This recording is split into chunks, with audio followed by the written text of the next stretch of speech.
বিশ্বব্যাপী যেরকম ডায়াবেটিক রোগীদের সংখ্যা বৃদ্ধি পাচ্ছে, একই সাথে কিন্তু বাংলাদেশেও ডায়াবেটিক রোগীদের সংখ্যা নেহায়েতই কম নয়।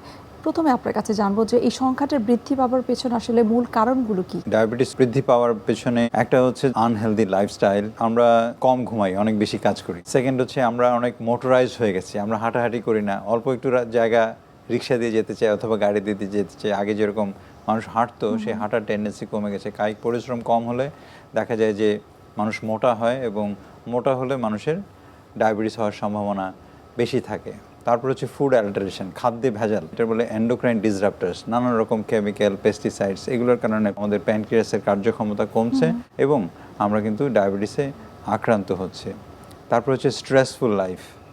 যখন আমাদের শরীরে, আমাদের মনে যখন অনেক স্ট্রেস থাকে, তখন আমাদের শরীরে কয়েকটা হরমোন তৈরি হয়, এটাকে বলে আমরা স্ট্রেস হরমোন, যেমন growth hormone, glucagon, epinephrine, glucocorticoid. এই হরমোনগুলো আমাদের শরীরে যে ইনসুলিন তৈরি হয়, সেই ইনসুলিনটাকে কাজ করতে দেয় না, যার ফলে দেখা যায় যে আমাদের শরীরের যে গ্লুকোজটা সেটা মেটাবোলাইজড হয় না, এবং দেখা যায় ডায়াবেটিসে রূপান্তরিত হয়।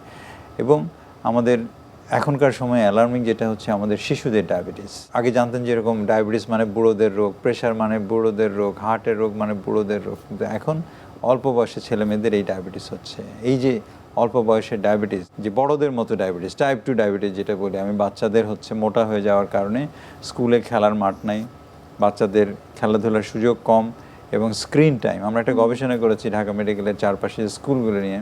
তার দেখা যাচ্ছে যাদের স্ক্রিনিং টাইম 2 ঘন্টার থেকে বেশি, তাদের প্রি ডায়াবেটিস এবং ডায়াবেটিস হওয়ার সম্ভাবনা অনেক বেশি। প্রায় 34% বাচ্চা যারা মোটা, তারা কিন্তু প্রি ডায়াবেটিস হয়ে গেছে অলরেডি। আমার ঢাকা মেডিকেল আশেপাশে যে স্কুলগুলো, সেখান থেকে আমরা গবেষণা করেছি। তো স্ক্রিন টাইমের সাথে কিন্তু আমাদের এই ডায়াবেটিস হওয়ার কিন্তু একটা সম্পর্ক রয়েছে। তো সব কিছু মিলিয়ে আমরা বলবো যে সিচুয়েশনটা খুবই অ্যালার্মিং, এটা নিয়ে আমাদের অনেক কাজ করতে হবে। এবং এই ডায়াবেটিস আসলে চিকিৎসা করে আমরা তো কুলোতে পারবো না। আপনি একটু আগেই বললেন যে 1,31,00,000 মানুষ ডায়াবেটিসে আক্রান্ত, এটা অফিসিয়ালি।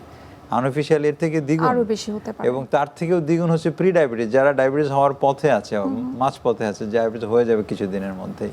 সব কিছু মিলিয়ে প্রায় 7-8 কোটি মানুষ কিন্তু at risk of diabetes and diabetes. তো এই যে বিপুল জনগোষ্ঠীর ডায়াবেটিস, কিন্তু এই আমরা বিশেষজ্ঞরা কিন্তু ম্যানেজ করতে পারবো না। এখানে দরকার আমাদের প্রতিরোধ, প্রিভেনশন। ডায়াবেটিসের রোগীর সংখ্যা যেন কমে, মানুষ যেন সচেতন হয়, এটাই আমার মনে হয় আমাদের আলোচনার উদ্দেশ্য হওয়া উচিত।